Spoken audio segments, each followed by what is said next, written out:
Hi guys. As you already read, the video says, the description says, how much money I make on YouTube. And we'll talk about that. But this video is actually going to be how to break in a small engine properly. Okay, I know, and we're going to talk about what oil to use too. I know a lot of people have their own break-in procedures. Quarter throttle for 5-10 hours, then half throttle but vary the throttle for another 5 or 10 hours or so many miles, blah blah blah. Well, I'm going to tell you, because as you all know, everything in my garage runs. Everything here, nothing's broke. I knock on plastic, but I usually don't have engine troubles with just about anything. Most troubles I've had was carburetors, jets clogging up over the years or from letting them sit, etc. We're going to talk about what you want to do to break in a brand new engine. This engine's brand new, has 5 miles on it, just say. Which it does, but just say. An ATV engine, you really kind of want to go by what the manufacturer says in the book. The manufacturer for the Z-Force 800EX actually recommends, from what I read on the one that I downloaded on the user manual that I downloaded online, it says 435 miles or 430 miles, somewhere in there. I don't like that. Simply because you're not driving this down the road to work and back, to the mall and back, to Walmart and back. So when you're in the woods, you're driving really slow, your engine has a lot of idle time. Me personally, I changed my oil for the break-in period. I'm going to change it about 200 to 250 miles. Just because I think that's more lenient. Now, your dealer says 100 miles, 100 miles. Well, that's too early, in my opinion. Unless you're really letting it idle and all that. If you're using it to work on a farm and the engine's getting a lot of hours and not a lot of miles, by all means, change it at the 100. But if you're riding trails at 15, 20, 25, 30 miles an hour, and your engine's not idling all that much, so your miles and your hours are pretty close to each other, by all means, do it around 200 to 250. Do it whenever you want, but I think the 100 hours is just too early. The engine's not totally broken in yet. And don't floor it. Don't balls to the walls the throttle. But you want to vary the throttle speed. It's okay to have it pinned to the floor if you need to.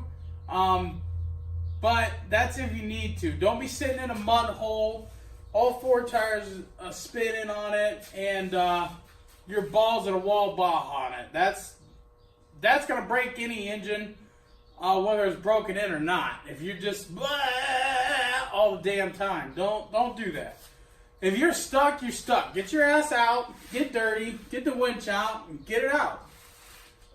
10 minutes winching is better than $5,000 in an engine.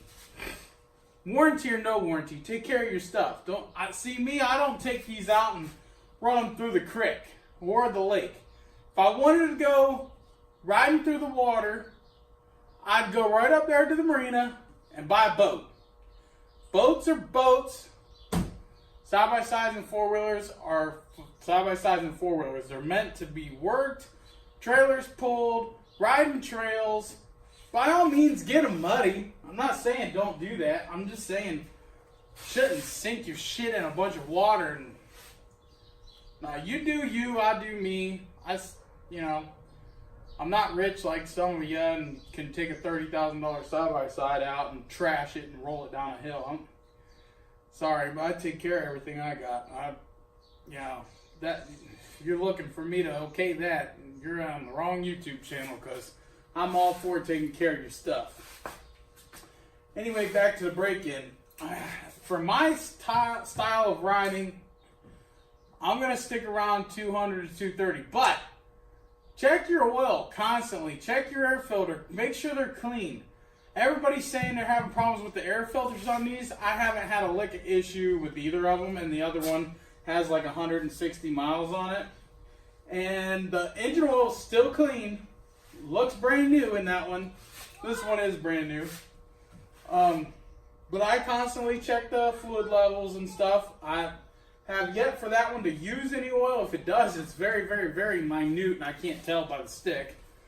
But anyway, same with this Kawasaki brute force.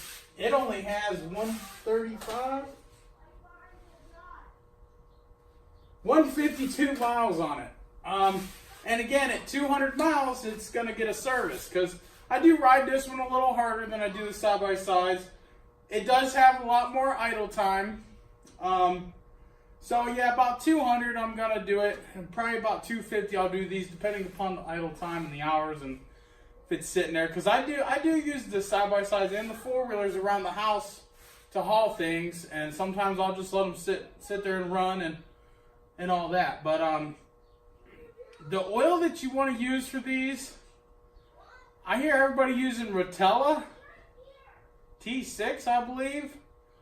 Me, I'm probably just going to go with some YamaLube or something to put in it, because they're more designed for motorcycles and stuff like that with wet clutches and all that.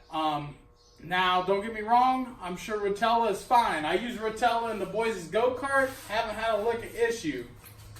But that's a $2,000 go-kart, $13,000 side-by-side. You know what I'm saying? So, $4,000 to $5,000 four-wheeler, you know, I want to use a name brand stuff. I'm going to pay a little more for it, but I got a little bit better peace of mind.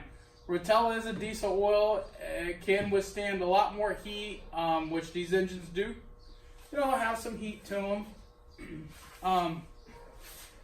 And I'll have links in the description as to different oils that I am okay with and things that you can run in your small engines. I'll put links down in the description. Check my links out, and we'll go from there. If you have any questions, just comment. I'll try my best to reply back. I usually always do.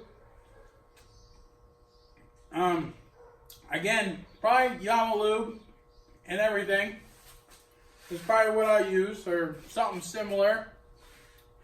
I may go with Rotella. I don't know. I haven't seen any horrible issues with doing it, but I don't know. We'll see. But everybody's running 10W40 in them. I run 1540 in the boys' go-kart, but it's also an air-cooled engine, so it really needs the extra protection. Anyway, just break them, man. Real easy. And what I like to do with the smaller engines, not so much these, but like a lawnmower engine, or even per se, the go-kart engine, it's a little bit smaller of an engine. What I like to do is run the break-in oil for an hour. Let the bike sit there and heat soak for an hour running. And then after that hour, drain it, put some 10W30 in it, run it about quarter to half throttle, varying, for an hour, maybe 2 hours would be okay. Heat soak it, let it sit, cool down, drain your oil out, then put the Rotella 15W40 in it. If you're running in summer, if you're running in winter, stick with the 1030 or somewhere in that nature. Any car oil will do for them bikes unless it's got a wet clutch. Then I recommend the Rotella. But if it doesn't have a wet clutch, like a lawnmower or something, use 10W30 all year around. It'll be fine. Synthetic oil is fine. Now, there's a debate whether synthetic oil is good or bad during break-in. You know what? I don't think it matters. because these newer cars come right out the factory line with synthetic engine oils, and they're breaking in with synthetic engine oil. But you can also add an additive for break-in to it.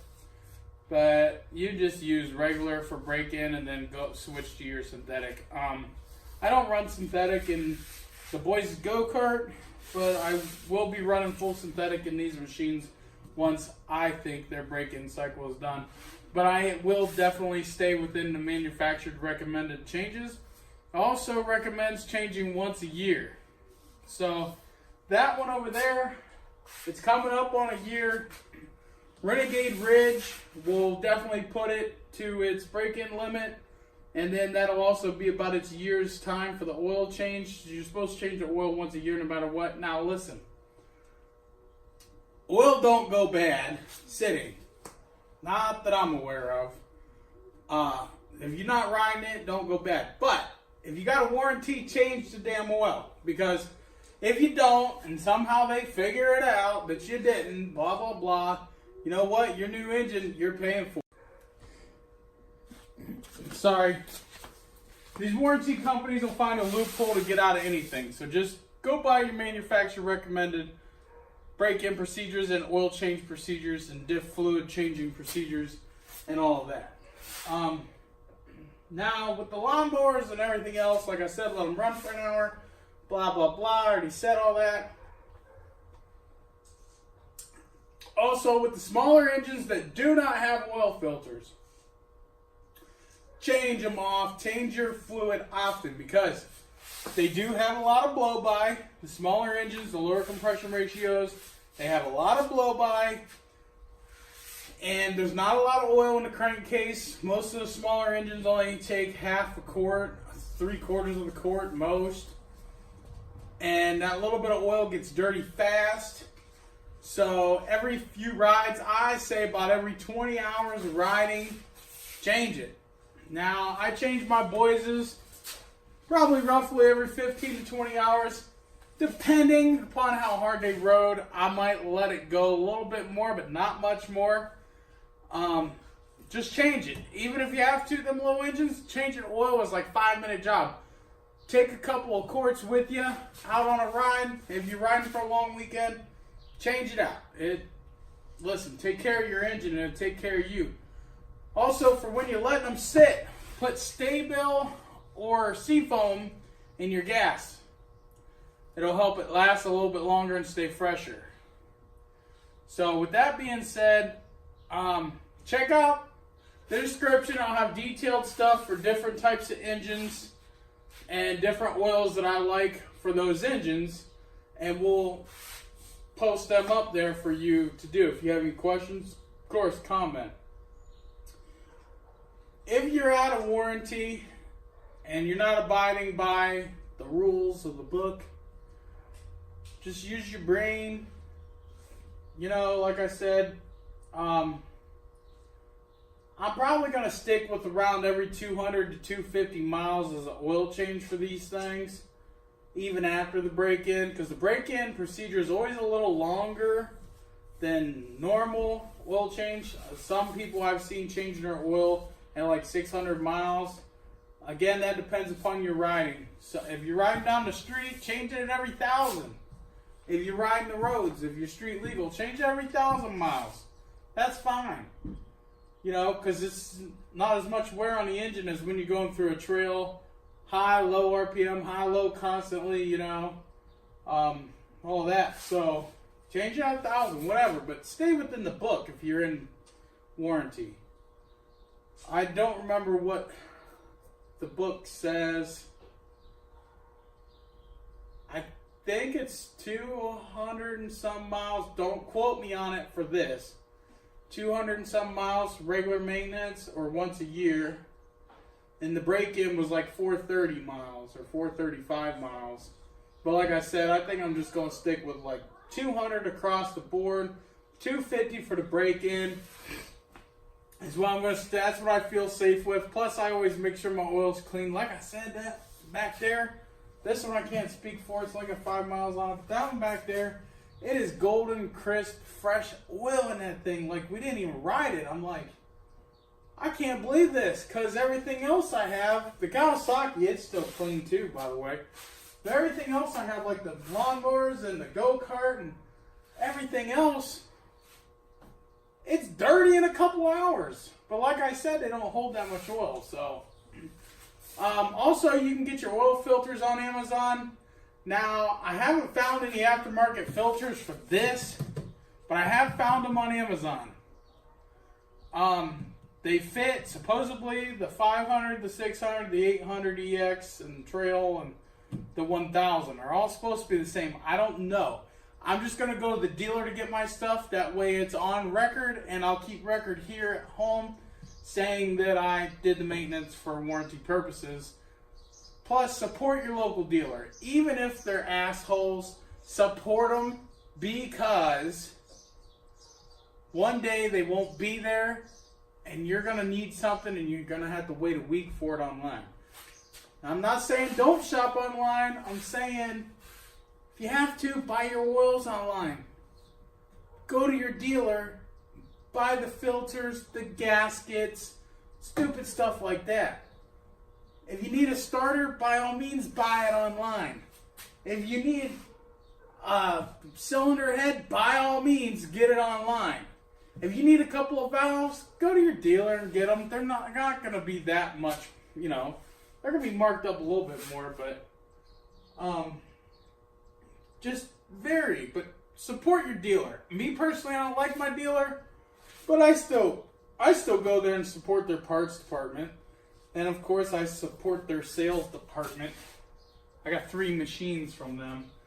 But Harding's Park Cycle on 62 in Canton, Ohio, their service center, it's a 1, between a 1 and 10% ratio here. It's a 1%.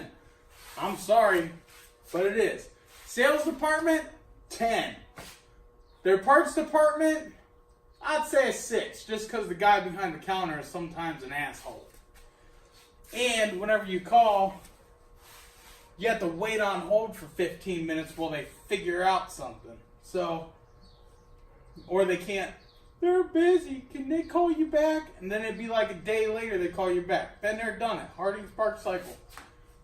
If you've had that same experience, please throw the comment down in the comment section. Boom, boom, down there. Let everybody know. Hopefully they'll straighten their act up. As everybody knows, I had our other side-by-side in there a month after we bought it. It went back twice. Bad. We're not going to get on that. Harding's knows because I left the review on their website. Oh, how much money do I make on YouTube? Well, technically, I don't make any. Haven't made $1 on YouTube. But I have made quite a bit with Amazon through YouTube with my videos. Okay? And I only post stuff in my videos and make videos about things I like. If it's something I don't like, I'm not going to tell you to buy it. Sometimes I don't even make a video about it. But for the most part, everything I've gotten I like.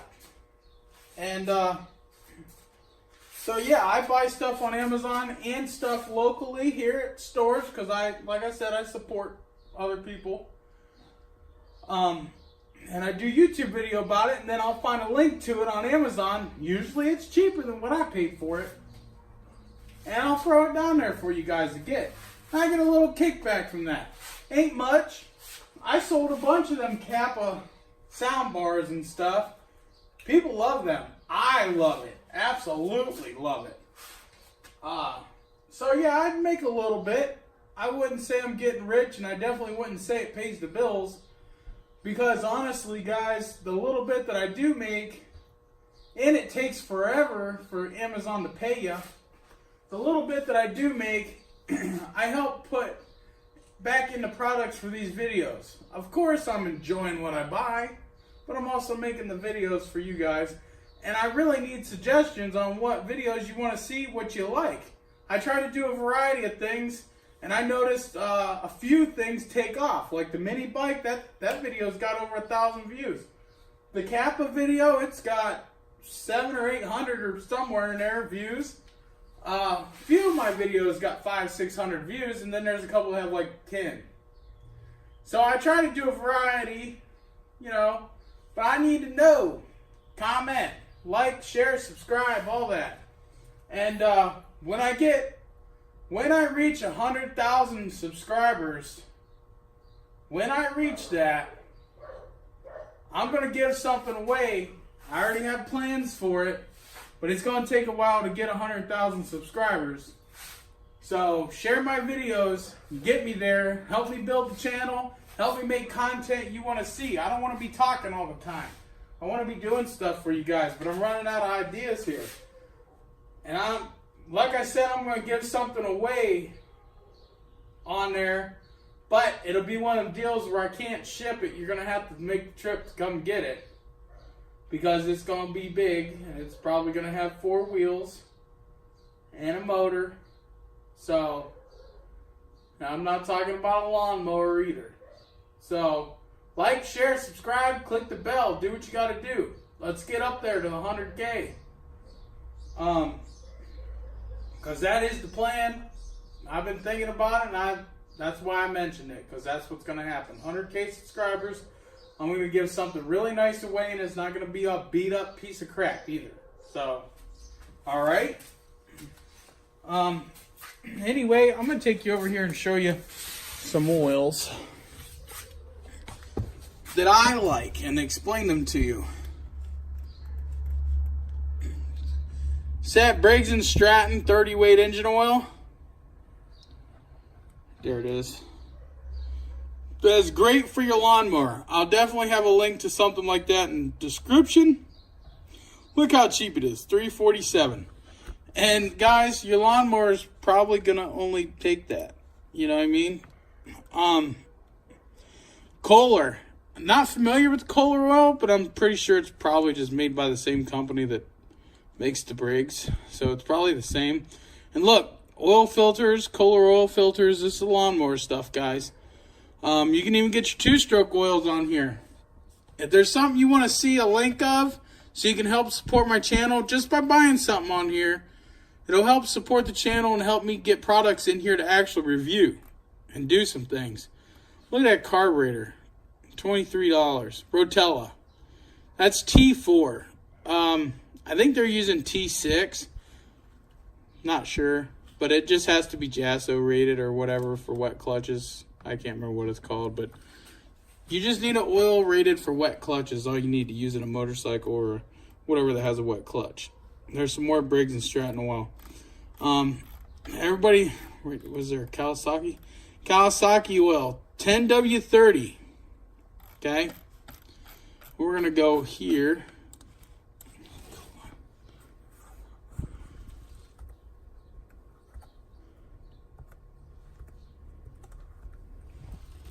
$10W40 YamaLube. Right there. This is probably what I'm going to be buying for my side-by-side since it calls for 10W40 anyway. But 1040... and for all year around use, you can use it. 1540 is more or less for straight hot heat summertime. But you can use 1040 for that too. It's fine. But yeah, you can get your stuff on here, guys. I'll have links for this stuff.